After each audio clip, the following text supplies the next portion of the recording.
নমস্কার, আপনাদের সবাইকে স্বাগত জানাই আমাদের আজকের অনুষ্ঠান, যে অনুষ্ঠান আপনাদের খুবই পরিচিত এবং প্রিয় অনুষ্ঠান, তারাদের মুখে তারাদের কথা। এই অনুষ্ঠানে তো আপনারা জানেন যে এই অনুষ্ঠানে আমরা কি করি, যারা জীবনে বহু ঘাত প্রতিঘাত, উত্থান পতন এবং বিভিন্ন স্ট্রাগলের মধ্যে দিয়ে নিজেদেরকে প্রতিষ্ঠিত করেছেন, তাদের স্ব ক্ষেত্রে, অর্থাৎ তাদের নিজ নিজ ক্ষেত্রে তারাকে একজন স্টার, অর্থাৎ তারা। তো আমরা তাদের মুখেই তাদের কথাগুলোকে আমরা শুনি, তারা কিভাবে জীবনের এই স্তরে পৌঁছেছেন। জীবন যদি একটা নদী হয়, সেই নদীকে সাঁতার কাটা কখনো স্রোতের অনুকূলে, কখনো প্রতিকূলেই বেশি হয় অনেক সময় জীবনের। তো তারা সেইটাকে অতিক্রম করে কিন্তু এবার থেকে ওপারে পৌঁছেছেন। তো আমরা খুবই আজকে আনন্দিত, এমন একজন বলবো মহিলার সঙ্গে এখানে আমি এসছি দেখা করার জন্য। আজকে কলকাতার পার্ক হোটেলের, কলকাতার নামকরা হোটেল পার্ক হোটেলে ওনার সঙ্গে এসছি দেখা করতে। উনি এমন একজন মহিলা যিনি কিন্তু জীবনের একদম নিচু স্তর থেকে, বলবো একদম গ্রাসরুট থেকে যুদ্ধ করতে করতে, উনি মানে লড়াই করতে করতে আজকে এমন একটা জায়গায় পৌঁছেছেন যেখানে কিন্তু সারা বিশ্ব ওনাকে স্যালুট করছে। তো আমরাও তাকে স্যালুট করছি আমাদের 24 আওয়ার্স টিভির পক্ষ থেকে। উনি আর কেউ নন, উনি জিলিয়ান হাসলাম। আপনারা অনেকেই জানেন, অনেকেই চেনেন। আমরা খুবই আনন্দিত আজকে ওনাকে আমাদের সঙ্গে পেয়েছি। তো আমি আমার মুখ্যমন্ত্রীকে আর দীর্ঘায়িত করবো না, ওনাকে অনেক অনেক স্বাগত জানাবো। Ma'am, very very welcome to you. Welcome to me. Thank you. Home place from Kidirpur to London. How was the journey? The journey was incredible. It was from living under the stairs, that was my first home, and then from there to Kidirpur, where we lived in a proper slum, which in a small little room, and then we were taken into St. Thomas's Girls' School by a very, very generous and kind man who was a principal. My mother couldn't get us into any other school, so he took us in, and thanks to him, today, God rest his soul, we've got a good education thanks to him. And I then left Calcutta when I was 17, and I went to Delhi, where I was very lucky. I joined Bank of America, where I worked very hard at 2 jobs, and the CEO helped me incredibly and helped me to get my parents' ancestral papers. And those are the papers that we used to leave the country and go away to the UK, where I worked for ABN AMRO and RBS, and then subsequently left and wrote my own book and started my own business. How much this is critical for a woman to establish like you?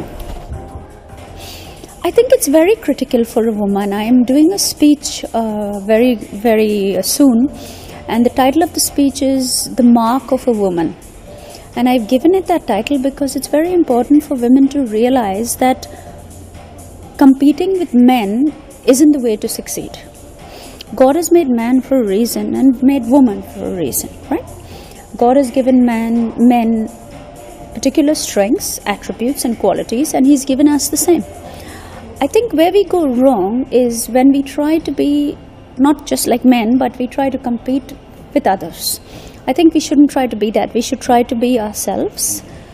And I think just like with me, I started out also very young, very, very driven, very ambitious, and I wanted to be somebody I was not. But very soon I discovered that we all have a gift. We are all different. We are all precious in a different way. And once we can identify that gift, we very quickly can become very, very successful if we live in tune and in line with what we are and who we are supposed to be. And I think that's most important for a woman to understand. What is your gift? What is your calling? What are you here to do?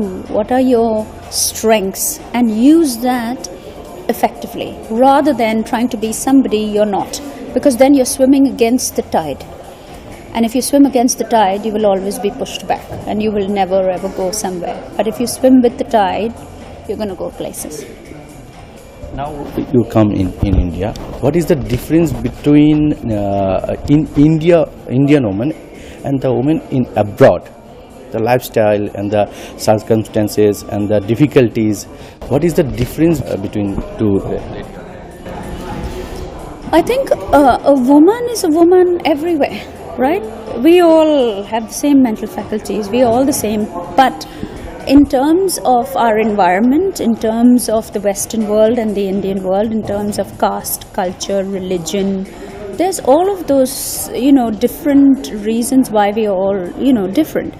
Me having lived on both sides of the planet, I can tell you good and bad about each side, So the good side of Indian women, we are very warm, we are very honest, and we are very soulful, We are very that can be a bad side also. I don't see it as a bad side. I see it as a very, very good side, because people Indian women are very genuine. intentionally take that thing as a bad side, because they take advantage of the things. Yes and no, but I think in most cases no, because you see, we have very many things to be grateful for. When an Indian woman gets married, she gets married for life. Her family, her husband, her children become her life. She is dedicated, she's loyal, she's trustworthy, she's humane. On the other side of the planet, we have some very, very incredible women, but marriage for them is nothing. They get divorced as though it means nothing to them, and those are things to me, having grown up in India, that are very sacred. It's very important. God has joined man and woman for a reason. You have to treat it, with respect. But on both sides of the planet, I think Indian women are very successful, and so are foreign women. Indian women, I think they spend more time in the kitchen, so they're better cooks, probably, than foreign women. But foreign women are also, because they've traveled the world more, they're more worldly. Many Indian women aren't. But, slowly the culture's changing, and I think, to me, there's good and bad on both sides, I like to see the good in people. How can you compare between the woman in 17 years ago and now, where our CM is Mamata Banerjee, she is also a woman, our Congress President Sonia Gandhi, woman, and now recently our Defense Minister Nirmala Sitharaman, she is also first woman after Indira Gandhi. Nowadays things are changing. Konyashree Prokolpo, that is for the woman, betterment for the woman, and Teen Talak. What is the scenario, and what is I think, whether it's Nirmala Sitharaman, or whether it's Sonia Gandhi, or whether it's Mamata Banerjee, I think all of them are highly influential, intellectual women. There's no difference between comparing them to Theresa May or Angela Merkel, or a woman, on the other side of the planet. I think all of them, run massive institutions, massive countries. They are highly intellectual women, and they are to be respected. That just goes to prove that you can have intelligence on any side of the planet, And I really think that we shouldn't do this Indian, American, British, Czechoslovakian kind of thing. We should look at every woman as being intellectual, as being gifted, as being incredible in their own special way, and in what they bring, to all of us. That's what I feel about women. Teen Talak, is this a great step for the government, or it will help the Muslim women to walk over? One of my teams, I have 5 teams for the aged and the children and the disabled, and one of the teams is our inspirational women's team, and it is headed by a Muslim girl who is a black belt in karate.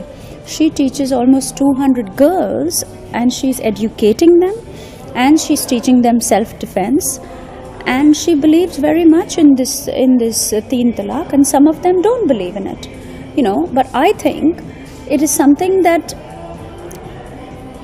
has been coming a long time.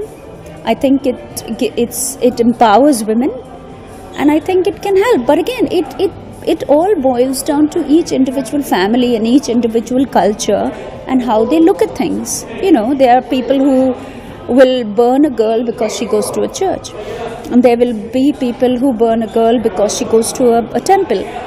It boils down to each family unit, and it boils down to educating the girl child.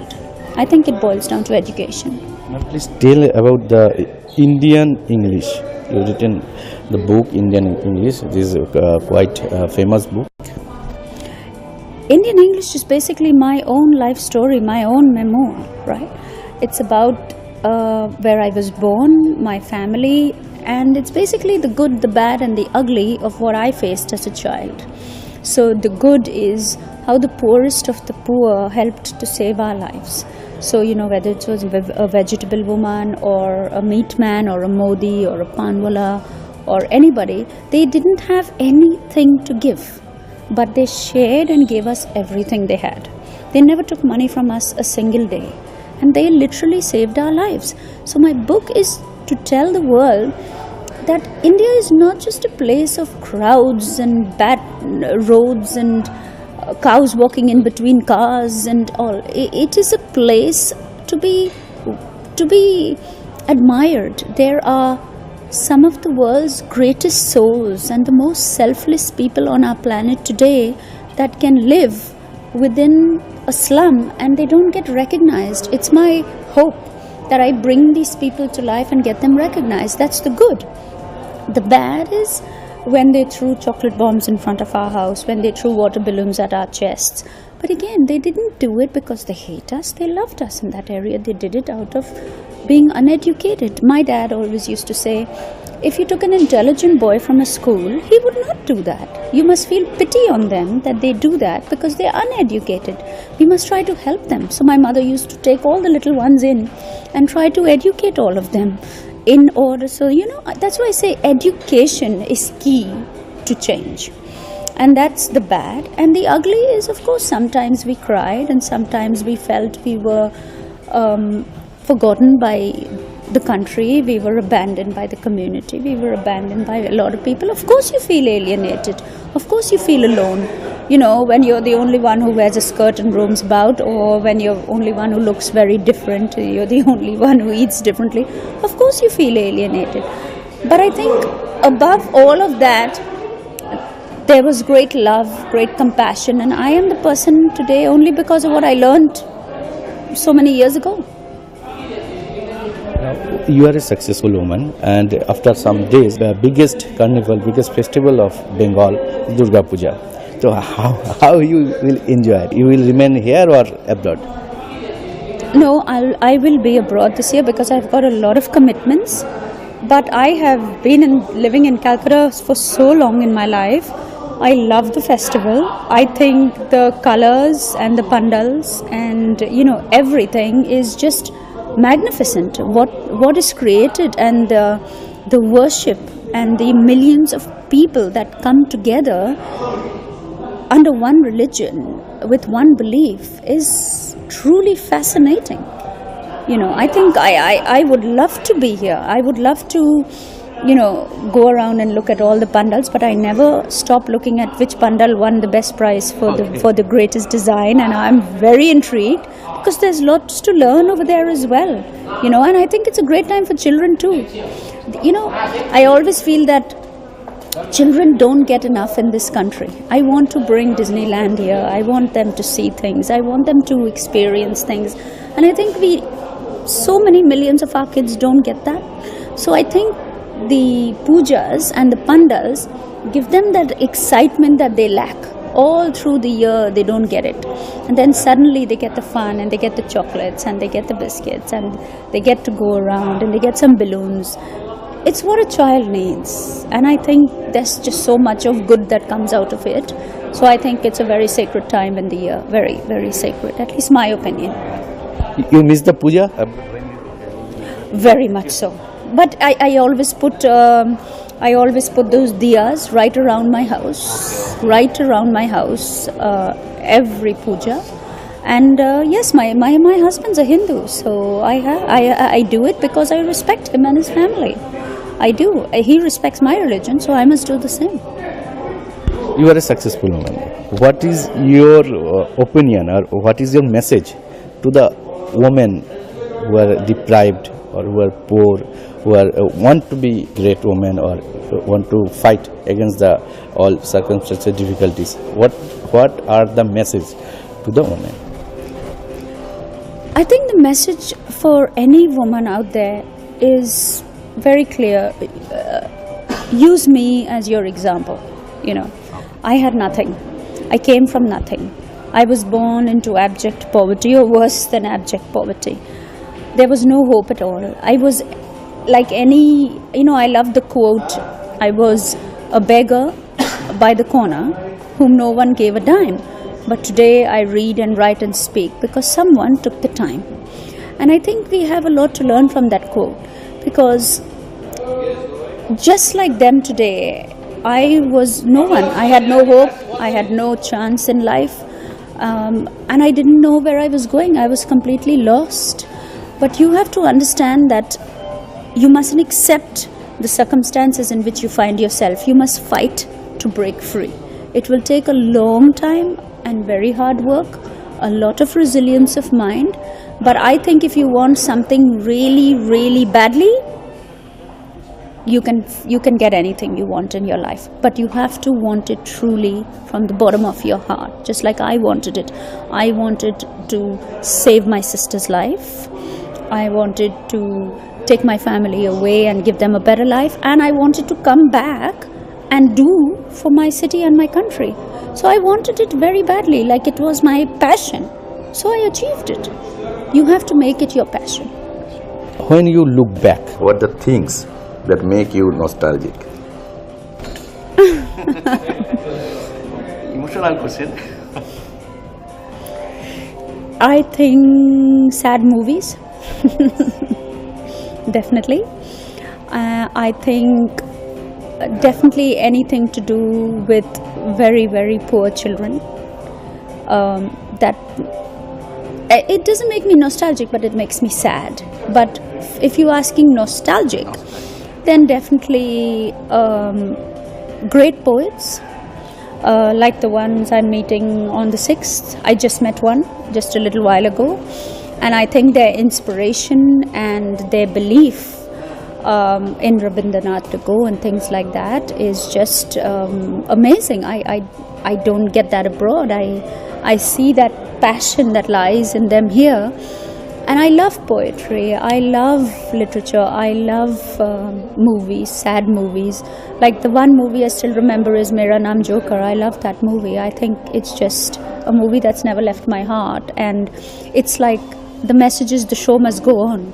So no matter what's happening in your life, and no matter how hard your life is, you have to keep going. And that's one message I took away from there. So no matter how many times you fall down, you have to get up again. The last, what is your best wishes to our audience who are watching you in your television for the pujas or for that time which is coming, the great time, festival time? Oh, my message. Wishes, best wishes. My best wishes is, I hope you have a very, very blessed and happy and peaceful Durga Puja, and I hope that we can all come together as one city or one country and try to change the world for the better, because there is so much sadness now in the world, so much terrorism, so much negativity. And I think a festival of this kind, a lot of good can come out of it if we all pray together and we come together. As Gandhi said once, he said, when a small group of people come together with complete belief in their mission, they do have the capability of changing the course of history. And I think we can change the course of history if we try. You are getting Mother Teresa award. So, congratulations for that. And please tell how it will encourage you. Mother Teresa is always a woman. And of course, she's revered by so many people around the world. But to me, personally, she's been so super religious, courageous, inspirational. She's been the greatest role model, really, one of the greatest role models in the world. And I think for me, it's even more of an honor to receive this Mother Teresa Award, because coming from my city, you know, I received the True Legend Award in 2015 from the Telegraph, and last year I received the Excellence in Humanitarianism. But to receive the Mother Teresa Award is, I don't know, to me it's a blessing. It's not an honor, but it's an absolute blessing. And I think I want to use this award to inspire every little girl and boy out there that you can do great things. You know, and again, as Gandhi said, you don't have to fight, and you don't have to be negative, and you don't have to be violent, but in a gentle way you can change the world. I truly believe that. Last one difficult request from me, that please, you are in Bengal, our audience is wanting to just say little thing in Bengal, from your heart in Bengali, just আমি তোমাকে ভালোবাসি. Many thanks, madam. Okay. It's an Thank you. Thank you.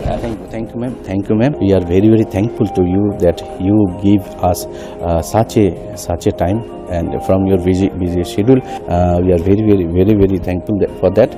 তো আজকে আমরা আমাদের অনুষ্ঠান এখানে শেষ করছি। আপনারা দেখলেন একজন মহিলা, তিনি জীবনের একদম নিচু স্তর থেকে কিভাবে সমাজের একবারে ওপরের স্তরে উঠে এলেন, এবং উঠে এলেন কি করে? উঠে এলেন মানুষকে সাহায্য করে। যেই প্রতিবন্ধকতাগুলো, যেই অসুবিধাগুলি উনি জীবনের শুরুতে নিজে ফেস করেছেন, সেগুলোতে যাতে মানুষ রেহাই পায়, সেগুলো যাতে মানুষকে ফেস না করতে হয়, সেই জন্য কিন্তু উনি মানুষকে প্রতিনিয়ত সাহায্য করে যাচ্ছেন। অনুষ্ঠানের শুরুতে আমি বলেছিলাম যে আমরা স্যালুট জানাই এরকম একজন মহিলাকে। তো আমরা খুবই আনন্দিত আজকে এনার সাথে আমরা কথা বলতে পারলাম, এবং আমরা আশা করি ইনি যতবারই কলকাতায় আসবেন আমরা এনাকে আমাদের অনুষ্ঠানে পাবো, এই আশা রেখে আজকে এখান থেকে বিদায় নিচ্ছি। দেখতে থাকুন 24 আওয়ার্স টিভি, সবার পাশে সবসময়। শুভরাত্রি।